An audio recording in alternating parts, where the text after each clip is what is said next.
अब हमारा निशाना वो दोनों ट्रक थे। फायरिंग शुरू होते ही आगे वाले ट्रक के ड्राइवर ने बदहवास होकर पूरी कुव्वत से ब्रेक दबा दिया था। ट्रक टायरों की तेज चिरचिराहट की आवाज़ के साथ आड़ा तिरछा होकर रुक गया। दूसरा ट्रक ड्राइवर बेकाबू होकर एक जोरदार धमाके से अगले ट्रक से टकरा गया। फौजी चीखते हुए ट्रकों में लुढ़क गए। वो संभलने की कोशिश कर रहे थे, मगर इस दौरान कम से कम 3 फौजी हमारी गोलियों का निशाना बन चुके थे।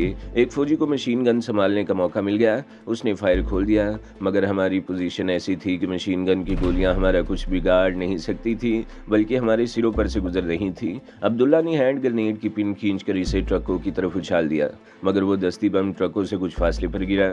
चंद और फौजी संभल चुके थे और सब मशीन गनों से अंधाधुंध फायरिंग कर रहे थे।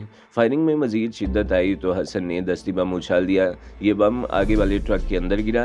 एक जोरदार धमाके के साथ बहुत सी चीखें सुनाई दी। ट्रक के साथ उसमें मौजूद फौजियों के भी परखचे उड़ गए थे। दूसरे ट्रक के बचे हुए फौजी अंधाधुंध फायरिंग कर रहे थे। हमारे सामने चूंकि बिल्कुल अमूदी ढलान थी और सड़क नीचे थी, इसलिए ना उन फौजियों की गोलियां हमारा कुछ बिगाड़ रही थी और ना हमारी गोलियां उनका कुछ बिगाड़ सकती थी। हसन अपनी पोजीशन से उठकर दौड़ता हुआ आगे निकल गया ताकि ढलान के किनारे पर पहुंचकर नीचे सड़क पर फौजियों को निशाना बना सके। मैंने चीख कर उसे रोकने की कोशिश की, मगर वो फायरिंग करता हुआ दौड़ता चला गया और फिर वही हुआ जिसका मुझे अंदेशा था। सामने से चलाई जाने वाली कई गोलियां उसके सीने में लगी। वो चीखता हुआ गिरा और ढलान पर लुढ़कता चला गया। मैं अपनी जगह से उठकर उसकी तरफ दौड़ा, लेकिन फिर एक झटके से रुक गया। गोलियों से छलनी हसन ढलान के किनारे पर पहुंच चुका था और फिर दूसरे ही लम्हे वो अमूदी ढलान की दूसरी तरफ गिरकर निगाहों से ओझल हो गया और फिर पतन ही की तरफ से 2 और फौजी ट्रकों को देखकर मैं उछल पड़ा। वो ट्रक अभी बहुत दूर थी। मैंने चीखकर अपने साथियों को खतरे से आगाह किया और दूसरे ही लम्हे हम भाग खड़े हुए। अब्दुल्ला और नूरी हमसे आगे थे। अंगूरी मेरे साथ दौड़ रही थी। छोटे छोटे पत्थरों में बार बार उसके पैर लिपट रहे थे। मैंने उसका हाथ पकड़ लिया और हम दौड़ते रहे। मुझे यकीन था कि ताज़ा दम फौजी हमारा ताक़ुब शुरू कर देंगे और पहाड़ियों में हमें घेरने की कोशिश करेंगे, लेकिन वो ट्रक अभी काफ़ी दूर थे और मुझे इत्मीनान था कि हम उनके आने से पहले काफ़ी दूर निकल जाएंगे। हम मुसलसल बुलंदी की तरफ दौड़ रहे थे। हमारे सांस फूल गए थे, मगर हम रुक नहीं सकते थे। हम उस जगह से अगरचे काफ़ी दूर निकल आए थे, मगर वहाँ फायरिंग की आवाज़ें अब भी सुनाई दे रही थी। हम बहुत दूर निकल आए, अब फायरिंग की आवाज़ें भी सुनाई नहीं दे रही थी। अंगूरी दौड़ते दौड़ते एक बार फिर गिर गई। उसके घुटने पर पत्थरों से रगड़ लग गई और वो काफ़ी तकलीफ महसूस कर रही थी, मगर मैं उसका हाथ पकड़े दौड़ता रहा। अभी हम खतरे से बाहर नहीं हुए थे। नूरी और अब्दुल्ला अब भी हमसे आगे थे और फिर नूरी भी दौड़ते दौड़ते गिर गई। अब्दुल्ला झुककर उसे उठाने की कोशिश कर रहा था। हम भी उनके करीब रुक गए। अंगूरी ने राइफल फेंक दी और दोनों हाथ जमीन पर टिका कर बैठ गई। उसके मुंह से कफ जारी था और सांस धोखने की तरह चल रही थी। नूरी भी कुछ ऐसी ही कैफियत से दो चार थी। अब्दुल्ला भी नूरी के पास बैठा हाँफ रहा था। मैं भी अंगूरी के करीब एक दरख्त से टेक लगाकर खड़ा हो गया। अपने फूले हुए सांस पर काबू पाने की कोशिश करने लगा।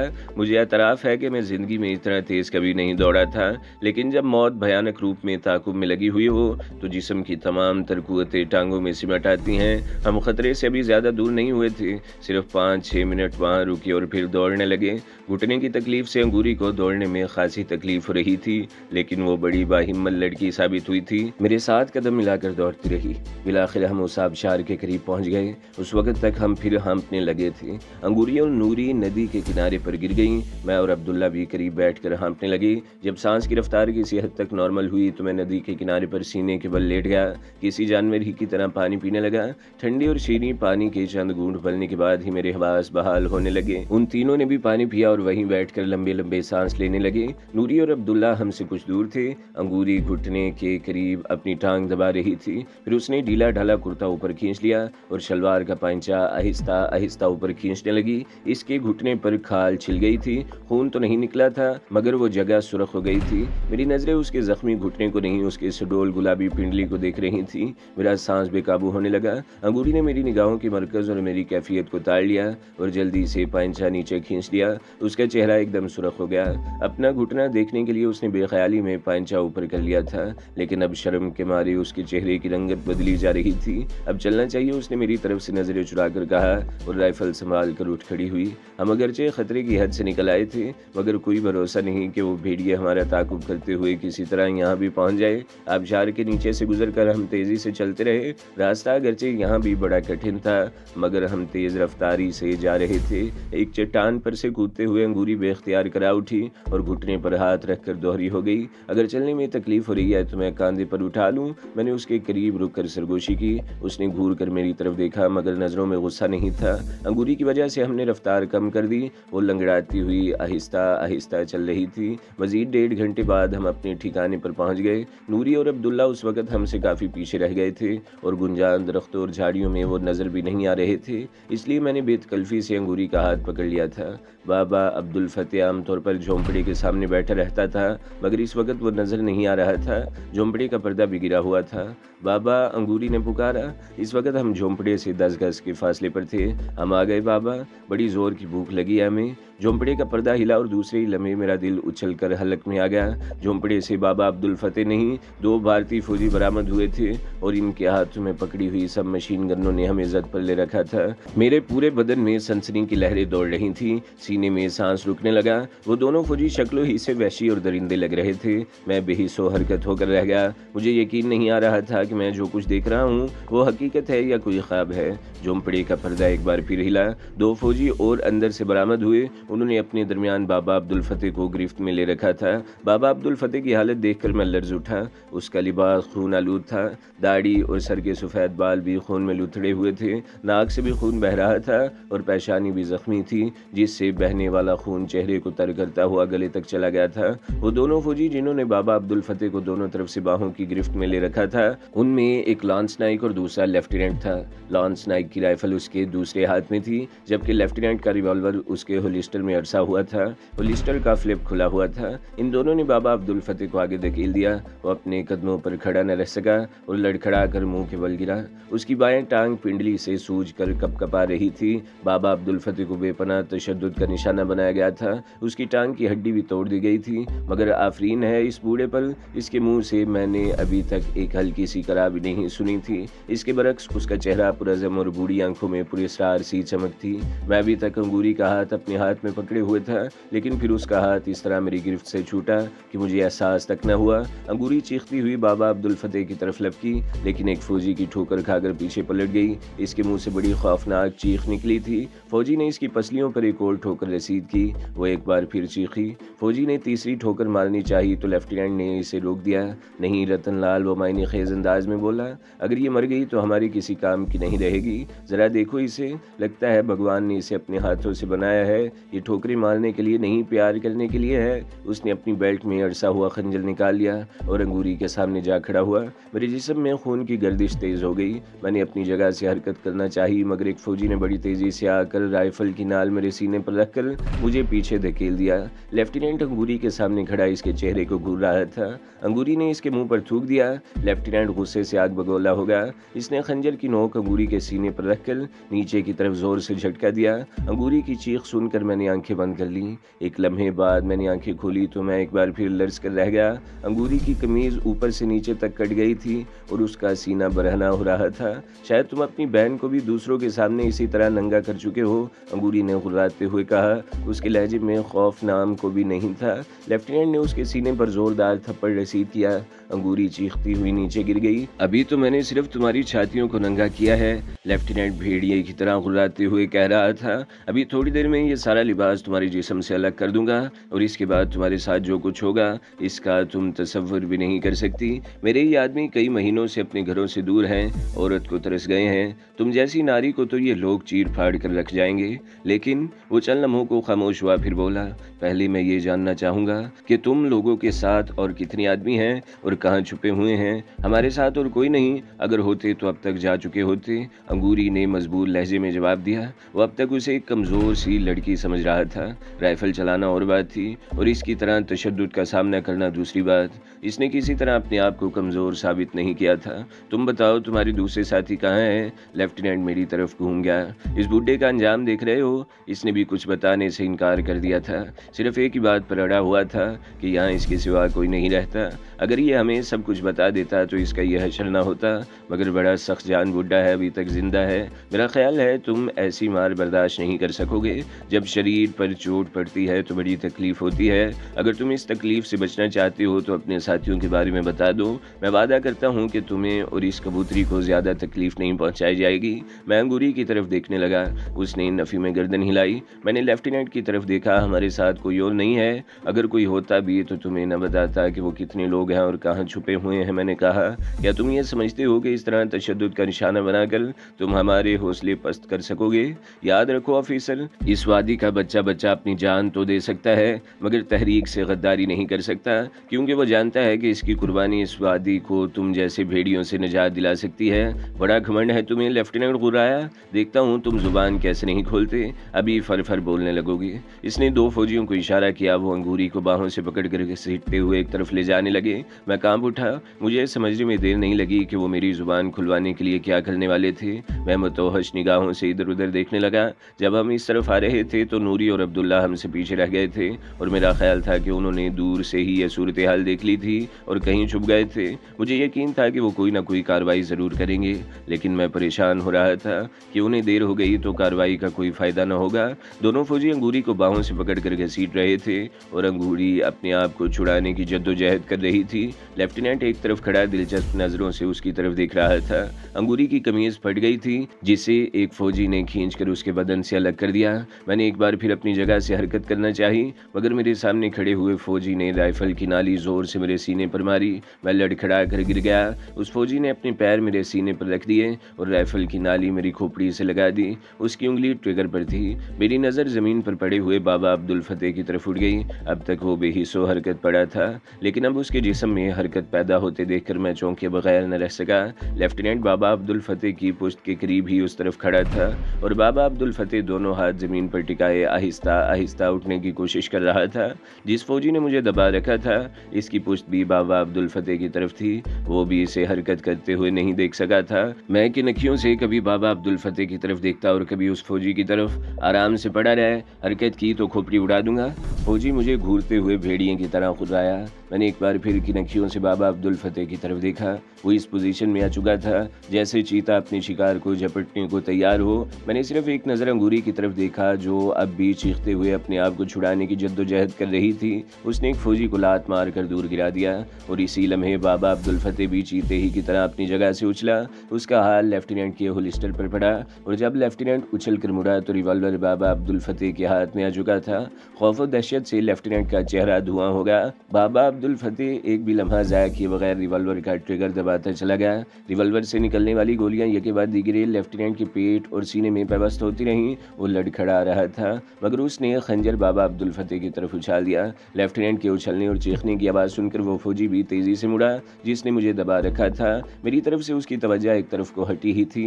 मैंने राइफल पर हाथ डालकर उसे एक झटके से अपनी पेशानी से हटाया और दूसरा हाथ भी राइफल पर डालकर एक और ज़ोरदार झटका दिया। वो फौजी लड़खड़ा कर दाएं तरफ गिरा।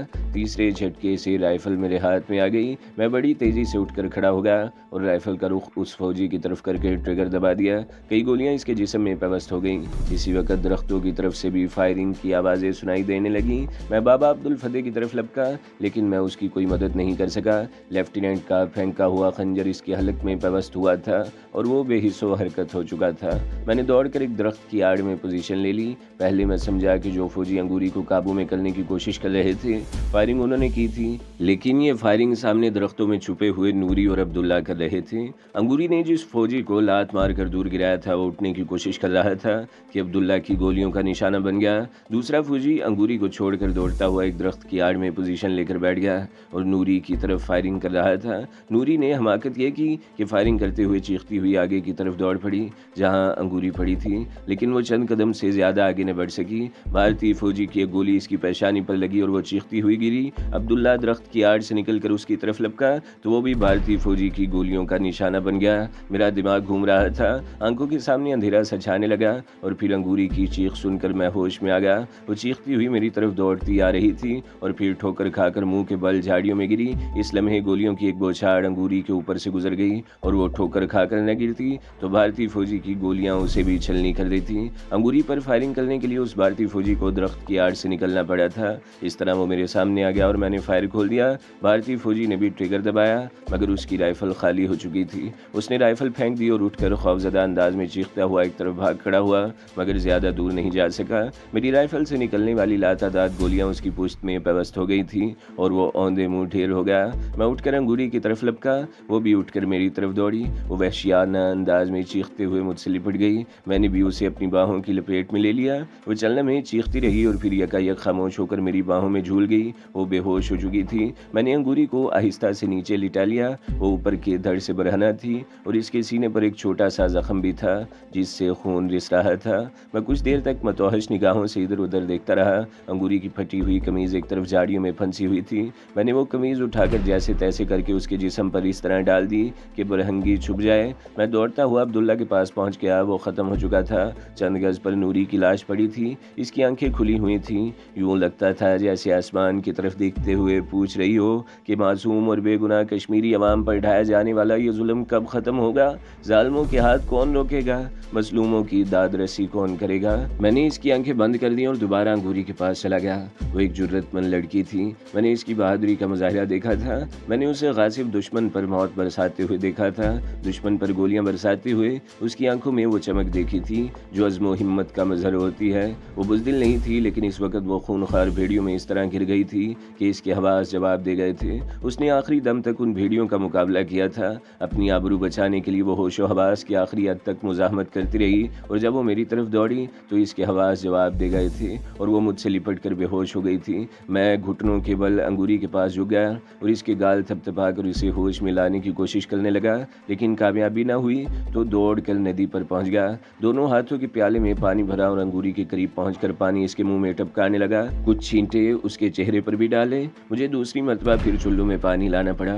इस मरतबा नतीजा खातिर खा निकला। वो पहले तो कुछ मुसाई फिर आंखें खोल दी। चल लम्हे मतोहश सी निगाहों से मेरे चेहरे को तकती रही। फिर उसे सब कुछ याद आ गया और वो उछल कर चीखती हुई मुझसे लिपट गई। वो झटके से जब उठी तो कमीज़ उसके जिस्म पर से हट गई, लेकिन उसे अभी अपनी बरहंगी का एहसास नहीं हो सका। सूरत हाल निहायत संगीन होने के बावजूद मैं उससे चशमपोशी न कर सका। उस रोज़ जब मैंने पहली मरतबा अंगूरी के घर में उसे देखा था तो कमीज़ के नीचे उभारों को देखकर मेरा दिल अजीब तरह से मचला था और मैं जितनी देर वहाँ रहा था कि नखियों से उसकी तरफ देखता रहा था। फिर मैं गुलमर्ग चला गया था। मैं कई रोज़ उससे दूर रहा, लेकिन उसकी तस्वीर एक लम्हे को भी मेरी आंखों से ओझल नहीं हुई थी और जब वो दोबारा मिली तो मैं इसे देखता रहता था।